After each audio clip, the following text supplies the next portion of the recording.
ছাই নিয়ে বসে বললাম আগে মাছটা কেটে নি। আমার কাছে মাছ কাটতে ভালো লাগে, ইলিশ মাছ আর এই মাছটা। এখন যেদিকে যাবেন শুধু কাঁঠাল আর কাঁঠাল, কি কাঁঠাল ধরছে গাছটাতে, দেখেও ভালো লাগে। নদীর ধারে আসার একটা রিজন আছে, একটা কারণ আছে। অনেকেই বলেন যে লাল চাল কোনগুলো, তাই না? এই যে এটা একটা লাল চাল, এটাকে বলা হয় বোরো ধান। এগুলো হচ্ছে বোরো ধান। আসসালামু আলাইকুম, শুভ সকাল সবাইকে। কেমন আছেন সবাই? আশা করি সবাই ভালো আছেন। আলহামদুলিল্লাহ আমরাও ভালো আছি। আজকে সকাল সকাল চলে আসলাম। আজকের ওয়েদারটা হচ্ছে ঠান্ডা আছে, ভালো লাগতেছে এটা দেখে। কারণ গরম বেশি ভালো লাগে না। গরমে রাইয়ানও অনেক দুষ্টামি করে, ভালো থাকতে চায় না। এখন হচ্ছে রাইয়ান ঘুমাইতেছে, আর এই যে আমি সব কিছু নিয়ে চলে আসলাম। আগে কাটা বাছা করে নিই, তারপরে রান্না করা। কারণ খাওয়া যেহেতু লাগে, রান্না করতেই হবে। আজকে কাঁচা সবজি আছে, মাছও আছে। তাই তো দেখতেছি। হ্যাঁ, আসলে কাঁচা সবজি না খেলে ভালো লাগে না, কাঁচা সবজিও থাকা লাগে, মাছও থাকা লাগে। মাছও থাকা লাগে।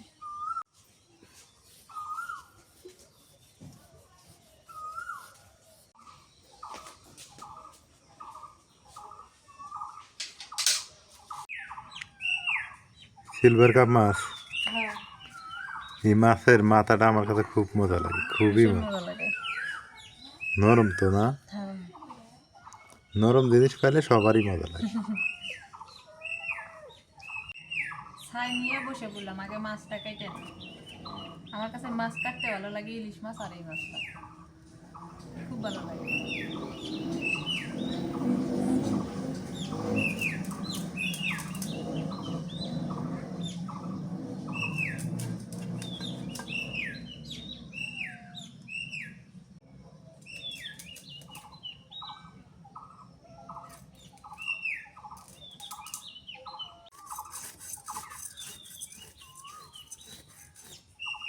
ঢেঁড়সটা ওদিক সরাই রাখো।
মাছটা ভালো করে কাটে ধুয়ে নিলাম, এখন পিস পিস করে নিই।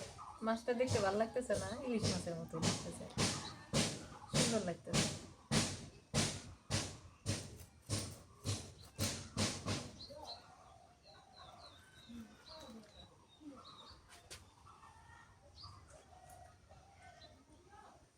মাছ কাটে বেছে দিয়ে নিলাম, এখন এই যে ধুন্দুল কাটে নিই। ধুন্দুল দিয়ে হচ্ছে মাছ দিয়ে রান্না করবো, আর ঢেঁড়স দিয়ে ছোট আলু ভাজি করবো, অনেক মজা লাগে।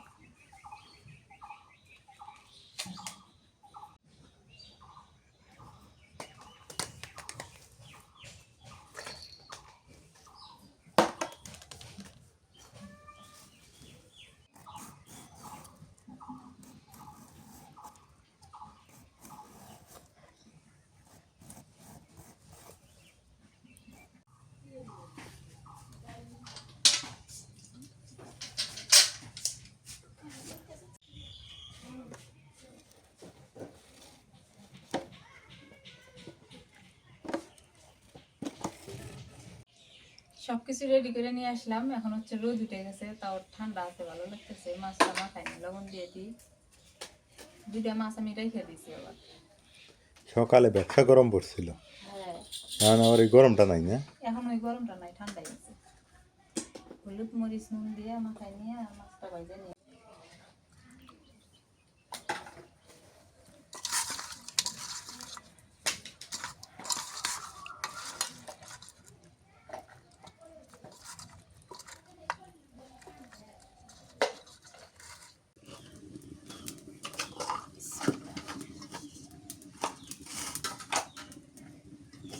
কড়াই গরম হয়ে গেছে, সরিষার তেল দিয়ে দিই।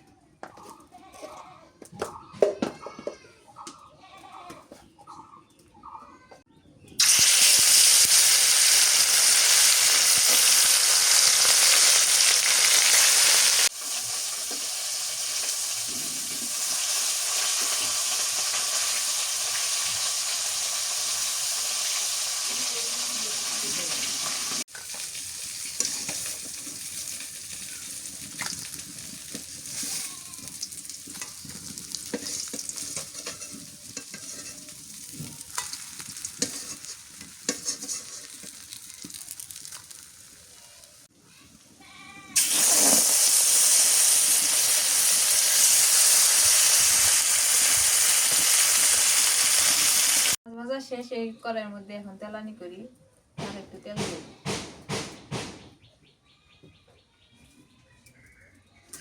কাঁচা মরিচ আর পেঁয়াজ কুচি দিয়ে দিই।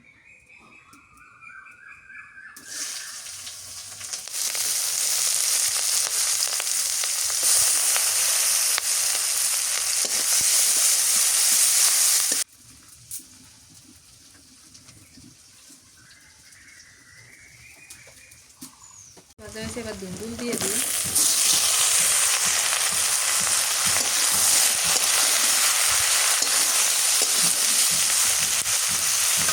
হলুদের গুঁড়ো দিয়ে দিই।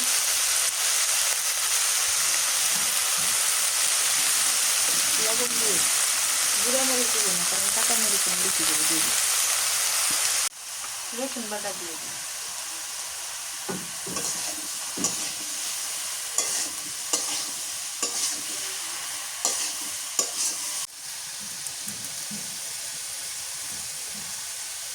দুন্দুলটা ভালো করে কষা নিলাম, এর মধ্যে কিন্তু পানি দিই, পানি ছাড়া কষা নিলাম।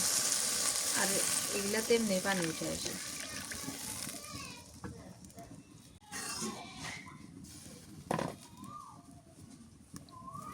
কোকিলটাকে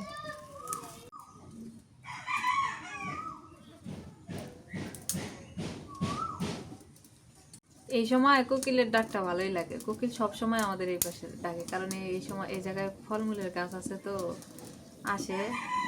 আতা ফল আছে, আম আছে, পেঁপে আছে, এই জায়গায় এসে ডাকে, সুন্দর লাগে।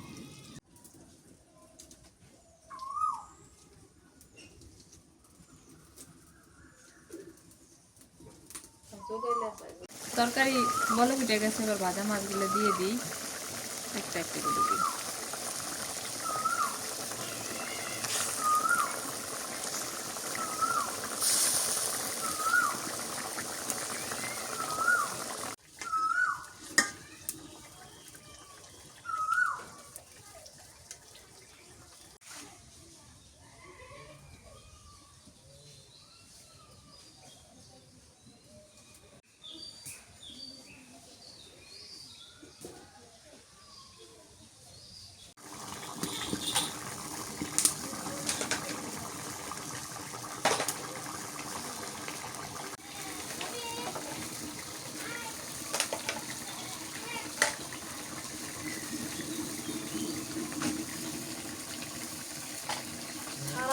ধুন্দুলের তরকারিটা একটু মিষ্টি মিষ্টি লাগে, তবে এর মধ্যে একটু জাল বেশি করে দিলে, জ্বালার নুনটা যদি ঠিক করে দেওয়া যায় তাহলে খাইতে মজা লাগে।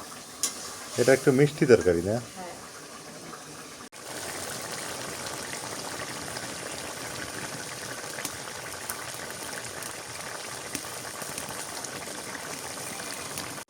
আমরা মাংসে তো ভাজা জিরার গুঁড়া খাই, মাছে তো ভাজা জিরার গুঁড়া খাই। ভাজা জিরার গুঁড়া দিলে কাঁচা যে একটা এক্সট্রা ফ্লেভার থাকে, ওটা থাকে না। এই ভাজা জিরার গুঁড়া দিয়ে দিই, তরকারি হওয়ার আগ দিয়ে নামাই না।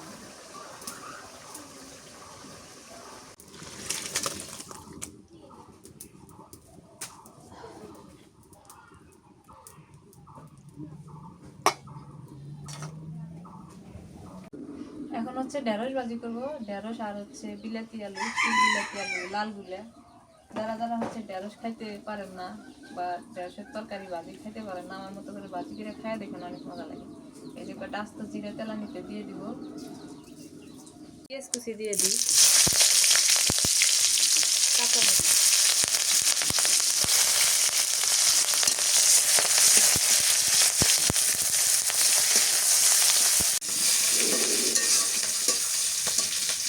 ঢেঁড়স আর আলুটা দিয়ে দিচ্ছি, নুন হলুদ দিচ্ছি, আর এবার হচ্ছে রসুনটা দিয়ে দিই।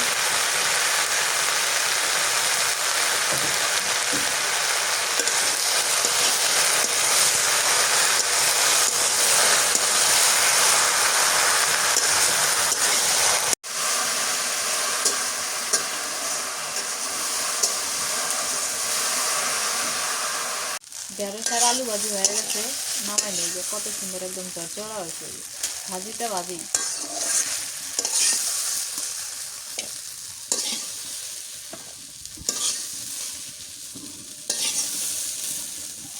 আজকের বারে রান্না শেষ, আর রান্না করব না। যদি আল্লাহ বাসায় রাখে, রাতে যদি হয় কিছু তাইলে হবে, আর না হয়তো নাই। এগুলা দিয়েই হবে রান্না, খাওয়া দাওয়া। রান্না শেষ, ফ্রেশ ট্রেশ হইলাম, গোসল করলাম, এখন খাওয়া দাওয়ার পালা। নাজমিন, তুমি? আমি খাই নেবো ঢেঁড়স ভাজি, এটা আগে খাই, তারপরে এটা খাবো। এ বিড়ালগুলো বাদ দেওয়া লাগবো আজকে।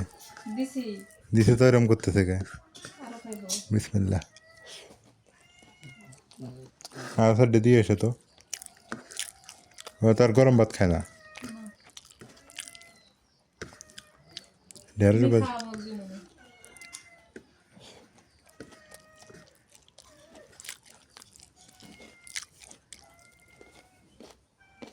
ভালো গেছে, ঢেঁড়স ভাজি। রোদ উঠে গেছে।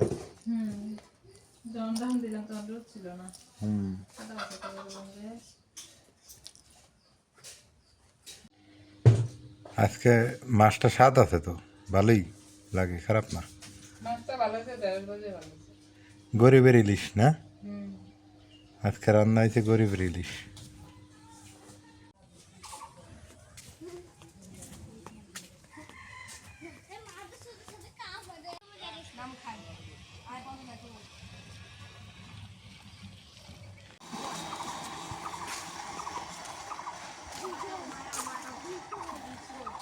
এখন যেদিকে যাবেন শুধু কাঁঠাল আর কাঁঠাল, কি কাঁঠাল ধরছে গাছটাতে, দেখেও ভালো লাগে। নদীর পাড়ে আসলাম হাঁটতে হাঁটতে, বিকেল হয়ে গেছে, সন্ধ্যা এখন। নদীর পাড়ে একটু হাঁটাহাঁটি করি। নদীর পাড়ে আসলাম অবশেষে, ভালো লাগতেছে। অনেক দিন থেকে নদীর পাড়ে আসাও হয় না, আপনাদের সাথে ওভাবে শেয়ারও করা হয় না। এই সময় নদীতে পানি হালকা পাতলা মানে বৃদ্ধি পাওয়া শুরু করছে। এই যে নৌকা বেঁধে রাখছে ঘাটে, আবার এদিকে নৌকা বানায় রাখছে। আগের মতো আর বন্যাও হয় না, বন্যা হয় হালকা পাতলা, অত বন্যা হয় না।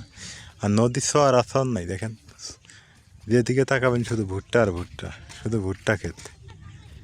এই যে কত সুন্দর সূর্য মামা অস্ত যাইতেছে।